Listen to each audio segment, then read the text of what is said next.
तो ये 5 साल का सेलिब्रेशन किसका है? हमारी जिह्वा के 5 वर्ष पूरे हो गए सेवा के। और उस 5 वर्ष में भी क्या भाव है? अब के बाद का जो मेरा सफर इस लूलीबाई का रहेगा ना, वो अब कठिन होगा। शास्त्राज्ञा करते हैं, लालयेत 5 वर्षाणी, 5 वर्ष तक लाड़ करो।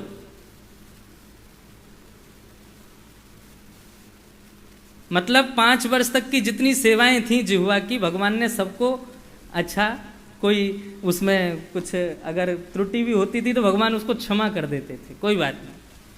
अभी 5 वर्ष की जिह्वा है, छोटी है, बालिका है, एक नन्ही बालिका के रूप में है, तो कोई बात नहीं।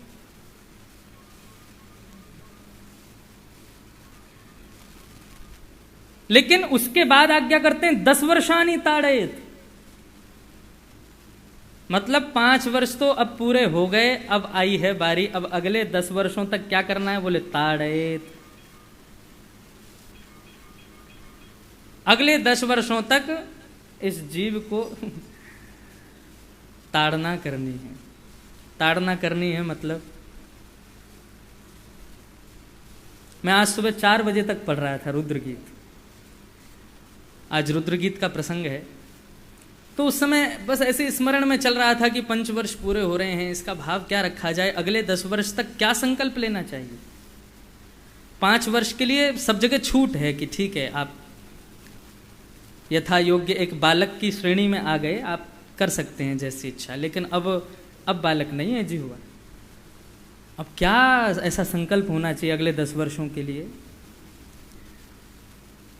तो संकल्प यही आया कि अगले 10 वर्षों तक ये जिह्वा जो कुछ भी कहे और इस जिह्वा से निकले हुए शब्दों को जितने लोग भी सुने, वो सुनी हुई बात पर अमल करें, ये जिम्मेदारी मेरी है।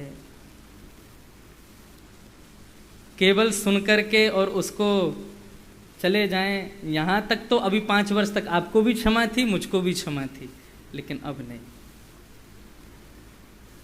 5 वर्ष में भक्ति के हजारों पथिक बन गए। कितने सारे बालक, कितने सारे लोग, कितने सारे परिवार, भक्तिपथ परिवार मुंबई में है, भक्तिपथ परिवार इस कथा के जो मुख्य आयोजन करता, भक्तिपथ परिवार एडमंटन कनाडा के हैं, भक्तिपथ परिवार भरतपुर, भक्तिपथ परिवार खामगांव महाराष्ट्र में। कितने परिवार, कितने बालक, कितने सब जुड़ चुके हैं भक्तिपथ से। अब वे सब भक्ति पथिक सावधानी से सुने। अब के बाद के जो प्रसंग रहेंगे, अब की बात की जो कथा रहेगी, उसमें मेरी जिम्मेवारी है कि मैं जो कहूं वो आप करो। एक बात आती है, हजारों लोग सुन रहे हैं, सब अमल कर ही रहे हैं, ये मुझे कैसे पता चले? तो भाव आया, सबकी पूर्ति मुझ में ही है, तो मैं जो कहूं या मैं वही कहूं जो मैं कर सकता हूं, मैं वो कहूं जो मैं ही करूं। यदि मैं वही कह रहा हूं जो मैं अपने जीवन में, अपने आचरण में ला रहा हूं, तो उसके बाद मुझे दोष नहीं लगेगा। ये वक्ता का धर्म है। मंच से वही संभाषण करे जो वो खुद के जीवन में पालन कर सके, और यदि खुद के जीवन में पालन नहीं करता है और दूसरों को उपदेश, पर उपदेश वेलायाम सर्वे शिष्टा भवन्ति ही विस्मरन्ति तत्सर्वम, सब भूल जाते हैं जब खुद के ऊपर आती है। इसलिए इस व्यासपीठ के 5 वर्ष लाड़ के तो अब गए, अब 10 वर्ष तक क्या करना है? वही भाव कहना है जो मैं भी कर सकता हूं, जो मैं भी अपने जीवन में करता हूं। और यदा कदा कभी भागवत की प्रेरणा से ऐसा कोई भाव कथा मंच से निकले जो अभी तक मेरे आचरण में नहीं था, तो उसको कहने के बाद ये मेरा फर्ज बनता है कि उसको मैं अपने आचरण में लाऊं। इस संकल्प के साथ ये 5वां वर्ष मनाया जा रहा है। अब जितने भक्ति पथिक हैं, जितने भक्तिपथ परिवार के सदस्य हैं, वे लोग करेंगे तो उसमें मुझे बहुत प्रसन्नता है, लेकिन मेरा दायित्व तो अब बढ़ गया है, मुझ पर थोड़ा सा अब जिम्मेवारी मेरी बढ़ गई है। तो ऐसी ये 5 वर्ष की यात्रा आज 5वें वर्ष में प्रवेश कर रही है। श्री द्वारिका धाम में 2015 में प्रथम बार श्रीमद् भागवत कथा का आज का दिन मेरे लिए इसलिए भी श्रेष्ठ है क्योंकि आज के दिन मेरा एक जन्म हुआ कि मैं भागवत वक्ता प्रथम बार व्यासपीठ पर बैठा। और इसलिए भी श्रेष्ठ है आज के दिन मैं श्री वैष्णव परंपरा में दीक्षित हुआ था। आज मेरे पूज्य पिताजी महाराज आज के दिन ही 5 वर्ष पहले मेरी गुरु पदवी पर विराजमान हुए थे। वे मेरे गुरु पद पर आसीन हुए थे, तो मेरी गुरु दीक्षा का भी दिन है। तो इस प्रकार से अगस्त में जो जन्मदिन आता है उसमें तो एक ही बार जन्म लिया, लेकिन आज 20 जुलाई को 5 वर्ष पहले मेरे 2 जन्म एक साथ हुए। एक तो वैष्णव परंपरागत हुआ, दूसरा श्रीमद् भागवत ने अपनी गोद में उठाया। मतलब एक तरफ तो गुरु ने गोद में बिठाया और दूसरी तरफ श्रीमद् भागवत ने गोद में बिठाया, तो दोनों ही दिन आज के दिन पूर्ण हुए। तो ये दिन क्यों ना मनाऊं मैं? जन्मदिन हर साल मनाते हैं, तो अपने जीवन के ये 2 जन्मदिन जो कि श्रेष्ठ हैं। 7 अगस्त को मेरा जन्म हुआ, केवल शरीर का जन्म हुआ, लेकिन बुद्धि का, विवेक का, ज्ञान का, भक्ति वैष्णवता का जन्म आज हुआ था। इसलिए आज का दिन बहुत श्रेष्ठ है। 5 वर्ष पूरे हो रहे हैं। जितने भी लोग वैष्णव, आप तो थे द्वारिका के कथा में, जो भी द्वारिका गए थे और द्वारिका की कथा से निरंतर इस भक्ति पथ परिवार से जुड़े हुए हैं, उन सबको बहुत बहुत शुभकामनाएं, बहुत बहुत वंदन, बहुत बहुत प्रणाम। आज श्रीमद् भागवत के एक अद्वितीय प्रसंगों का प्रारंभ मैं गुरु कृपा से कर रहा हूं। श्रीनाथ जी महाराज जब कभी भी उनका कोई विशेष श्रृंगार होता है, जैसे जन्माष्टमी का हो गया या देव उत्थान एकादशी का हो गया, हरियाली तीज का हो गया, जो भी विशेष दिवस होते हैं उसमें श्रीनाथ जी सप्तमाला धारण करते हैं। 7 माला ही भगवान पहनते हैं विशेष श्रृंगार में। भगवान के वांग्मय विग्रह श्रीमद् भागवत ने भी 7 मालाएं धारण की। श्रीमद् भागवत साक्षात भगवान का स्वरूप है और बहुत विशिष्ट स्वरूप है। लोग पंच गीतों को तो जानते ही हैं, लेकिन मुख्यतः श्रीमद् भागवत के 7 मुख्य गीत हैं, जिनमें सबसे पहला गीत है श्री रुद्र गीत। आपको सत्य बताएं,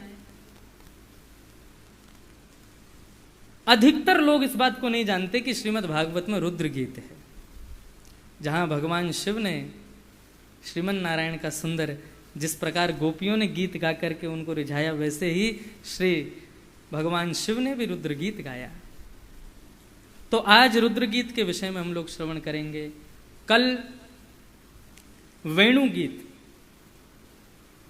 परसों भगवान का प्राण गोपी गीत, उसके अगले दिन युगल गीत, उसके अगले दिन भ्रमर गीत, उसके अगले दिन भिक्षुक गीत, और 7वें दिन ऐल गीत, और 8वें दिन इन सब का सार स्वरूप। इस प्रकार से ये 7 गीतों का यहाँ पर कथन कहने का मैं प्रयास करूंगा। और देखो कितनी सुंदर बात, कैसी योजना बनी। 20 जुलाई को कथा प्रारंभ हुई, 7 गीत कहने का भाव बना। 20 जुलाई को प्रथम गीत कहा जाएगा, प्रथम गीत रुद्र गीत है, और 20 जुलाई को संयोग से ही सोमवती अमावस्या है, भगवान शिव का विशेष दिन। आपको एक नवीनतम शायद लगेगी ये बात, एक बात बताएं। अभी एक एकादशी निकल करके गई, हरि शयन एकादशी। भगवान शयन करते हैं, देव सो जाते हैं, उसके बाद में ज़्यादा शुभ कार्य आदि, शादी ब्याह के सुंदर मंगल कार्य नहीं होते, क्यों? भगवान शयन कर रहे हैं। एक जगह एक वैष्णव से सुना भगवान बलि के यहाँ पर गए थे 3 पग जमीन लेने के लिए, तीनों लोगों को नाप लिया। बलि ने कहा कि प्रभु तीसरा पग मेरे सिर पर रख दो। भगवान ने कहा कि भैया तुम्हारे इस भक्ति से हम बड़े प्रसन्न, वरदान मांगो। तब बलि ने कहा कि ऐसी कृपा कर दो, जब भी अपने भवन में प्रवेश करूं और जब भी अपने राजभवन से बाहर आऊं तो आपका दर्शन हो। भगवान बोले तो सीधी कहो चौकीदार बन जाएं तुम्हारे। बोले यही समझ लो। शंख चक्र गदा पद्मधारी चतुर्भुज रूप धारण करके चौकीदार बन गए बलि के। अब यही एकादशी, हरिशयन एकादशी का दिन आया। भगवान को नींद आती है। वैसे तो भगवान कभी शयन करते नहीं, समस्त उनको नींद आती नहीं, लेकिन फिर भी भाव है। तो हरिशयन एकादशी आनी थी तो सब देवता दौड़े दौड़े गए, भगवान आपके शयन का समय है, आपको शयन करना चाहिए। बोले कैसे करें, बलि को हमने कह रखा है कि भैया हम तुम्हारे यहाँ पहरेदारी करेंगे। क्या करें, कैसे करें? बोले कि मेरे समान कोई बलवान हो तो मैं उसको अपनी जगह पहरेदारी पे छोड़ सकता हूं। तब कैलाश के निवासी त्रिपुंडधारी भगवान शिव को आमंत्रण भेजा। शिव पधारे और शिव ने आकर के नारायण भगवान को प्रणाम किया। जय हो प्रभु, आप शयन में जाइए और देव उत्थान एकादशी शयन करिए, तब तक इस सृष्टि का पालन मैं करूंगा। तो हरिशयन एकादशी से लेकर के और देव उत्थान एकादशी तक भगवान शिव इस पृथ्वी के पालक, पोषक और संहारक के रूप में विराजते हैं। इसलिए शयन एकादशी के बाद में प्रारंभिक दिन जो हैं वो श्रावण के ही होते हैं। भगवान शिव नए नए राजगद्दी पर बैठते हैं तो रोज अभिषेक होता है उनका रोज अभिषेक होता है। तो मन बड़ा गदगद हो गया जब ये सारे संयोग एक साथ बन गए कि रुद्र गीत आ रहा है, सोमवती अमावस्या के दिन आ रहा है, भगवान शिव आज के दिन कण कण में व्याप्त होते हैं। सोमवार और अमावस्या दोनों एक साथ हमें सोमवती अमावस्या। तो आज ये सुंदर संयोग बना, रुद्र गीत का हम सब लोग पाठ करेंगे, श्रवण करेंगे। बहुत सुंदर है, कुछ भाव बड़े अच्छे हैं। रुद्र गीत को आज तक किसी ने गाया नहीं, लेकिन आज गुरुदेव की कृपा से मैं उसको थोड़ा बहुत रात में ही 3-4 बजे मैंने सुरबद्ध किया, जैसा बन सका उसको गाने का प्रयास करूंगा। गीत क्यों? भगवान को गीत से बड़ा लगाव। भागवत में 7 गीत हैं जो मैंने आपको गिनाए। ये तो 7 मुख्य गीत हैं, 7 उपगीत और हैं छोटे छोटे छोटे छोटे। उनमें से एक गोपी गीत से पहले आता है प्रणय गीत। मेवं विभोर हति भवान गदितुम नृशंसम संत्यज्य सर्व विषयाम तव पाद मूलम। ऐसे छोटे छोटे गीत भी हैं, लेकिन ये 7 मुख्य गीत हैं। भगवान को गीत इतना प्रिय क्यों? और तो और जी 7 गीत सुनने के बाद भगवान से रहा नहीं गया। महाभारत युद्ध क्षेत्र में जाकर के भगवान ने भी गीत गाया, भक्तों ने गाए तो वो गीत बन गए, और भगवान ने भक्त को समझाने के लिए गाया तो वही गीता बन गया। गीत की इतनी महानता, इतनी विशेषता क्यों? एक शास्त्र का श्लोक है, गले रत्नम गीतम गगन तल रत्नम दिनमणि निशारत्नम चंद्र शयन तल रत्नम शशिमुखे नदी रत्नम गंगा नृपति कुल रत्नम रघुकुलम सभारत्नम वेद्या श्रवण तल रत्नम हरिकथा। बहुत सुंदर श्लोक। मैंने जब पहली बार सुना तो भी मेरे रोए खड़े हुए, और अब भी बोल रहा हूं तो भी रोए खड़े हो गए। इतना सुंदर श्लोक। गले रत्नम गीतम, गले का रत्न, गले में पहनने सुंदर सुंदर आप आभूषण पहनो, स्वर्ण के सुंदर जवाहरात पहनो, उससे गले की शोभा नहीं है। गले रत्नम गीतम, गले का रत्न क्या है? बोले गीत। गीत के भाव में केवल गायन नहीं आता, गायन आता है। भगवान क्या कहते हैं? नारद जी ने कहा अपना एग्जैक्ट एड्रेस दे दो मेरे को, निस्संदेह जहां पर मुझे पूर्ण विश्वास हो जाए कि नहीं आप मिलोगे ही मिलोगे, आप बैठे ही हो वहां पर, ऐसा मुझे स्थान बताओ। आप तो सब जगह बैठे हो, लेकिन एक जगह मुझे बताओ जहां पर आप किसी भी कीमत पर मिलोगे। अगर कभी इमरजेंसी आ जाए मुझको और आपकी जरूरत हो, मैं दौड़ करके जाऊं, तो आप कौन सी जगह मिलोगे?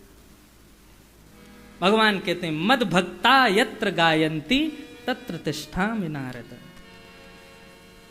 नारद, मेरा भक्त जहां मेरा गुणानगान कर रहा हो, मेरी कथा का गान कर रहा हो, मेरे भजन का कीर्तनों का गान कर रहा हो, एक बार को तू वैकुंठ जाएगा, वहां मैं नहीं मिलूंगा। ना हम वसामि वैकुंठे, एक बार को योगी संत महात्माओं के मठों में ढूंढोगे तो भी मैं हो सकता नहीं मिलूं, योगी नाम हृदय न च। लेकिन हाँ, 4 भक्त बैठ के मेरा भजन कर रहे हो, मेरी कथा का गान कर रहे हो, कीर्ति का गान कर रहे हो, नारद निस्संदेह भक्ति का चश्मा लगा करके आएगा तो तुझे वहीं मिलूंगा मैं। हो ना हो, हमारी मैया की गोद में बैठे हो लेकिन दिख नहीं रहे, हमारी पीछे मसनत पे दोनों टांग लटका के बैठे हो, दिख ही नहीं रहे।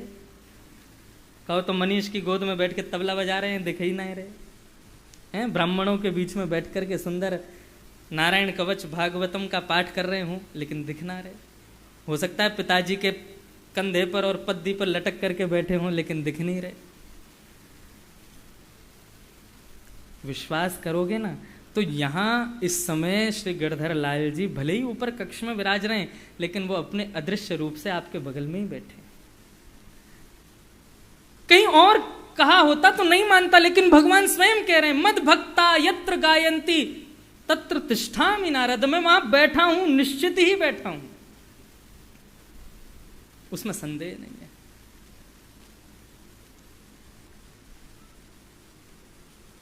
आप कहेंगे कि महाराज हमारा गला तो अच्छा नहीं है, हमारा गला सुंदर नहीं है, तो इसका मतलब भगवान हमसे कभी नहीं रिझेंगे। गले रत्नम गीतम, तो जरूरी नहीं है कि गले का रत्न गायन से ही होगा। आप सुंदर मृदुभाषी बन सकते हैं, अच्छा बोलो, प्रिय बोलो, या फिर एक बात कहूं, जब बोलो सो हरि कथा, या तो बोलो ही मत, लेकिन जब भी मुख से ये दोनों होठ खुलें, जिह्वा बोले, तो कोई सुंदर बात ही निकले। बस सुनने वाले की 2 चीजें हमारे पूज्य नाना जी कहते थे, आज उनका भी स्मरण, मुझे व्यासपीठ पर बैठाने में बहुत योगदान मेरे पूज्य श्री नाना जी का, पंडित श्री किशन लाल शास्त्री जी। मेरा सौभाग्य कि उनकी बड़ी इच्छा थी कि मैं कथा उनको सुनाऊं, लेकिन ऐसा दुर्भाग्य तो नहीं कहूंगा, लेकिन हाँ इतनी तपस्या नहीं थी कि और सुना सकता। केवल एक ही कथा वो द्वारिका की सुन पाए थे। वे कहते थे लाला सदैव ऐसो बोलियो कि सुनवे बारे की या तो आह निकले या फिर वाह निकले, या तो आहा आहा करतो रह जाए या वाह वाह करतो रह जाए, ऐसो ही बोलियो। तो जब कहो सो हरि कथा गले रत्नम गीतम, भगवान की गुणानवाद ही गीत है। आप कहें अरिजीत सिंह के गाने और बड़े बड़े फिल्म सितारों के गाने, वो गाने हैं, गीत तो हरि कथा है, हरि चर्चा ही गीत है। ये साधारण ये सब मन को रिझाने वाले ये गीत नहीं है, ये गाने हैं। गीत तो केवल हरि कथा। तो गले का रत्न क्या है? गले रत्नम गीतम। ये 7 गीत जो मैं आज सुनाऊंगा अगले 8 दिनों तक, जितने भी भक्ति पथिक हैं, कई लोग कहते हैं हम भक्ति पथ से जुड़ना चाहते हैं, ठीक है जुड़ो, मैं बता रहा हूं क्या करना। बोले 7 गीत याद करो, गले का हार बनाओ, ये 7 हार गले में पहन लो, इनको याद कर दो। और गगन तल रत्नम दिनमणि, आकाश का रत्न क्या है? ये दिनमणि सूर्य, ये आकाश का रत्न है, आकाश का आभूषण है। लोग कहते हैं आपने कभी भगवान को देखा? 5 साल हो गए कथा करते हुए, अपने जंगले से बाहर झांको, ये आकाश में जो सूर्य है साक्षात श्रीमन नारायण का स्वरूप है। चलते फिरते नारायण हैं, ये सुबह से शाम तक घूमते हैं, आपके सामने दिखाई देते हैं, ये साक्षात नारायण है।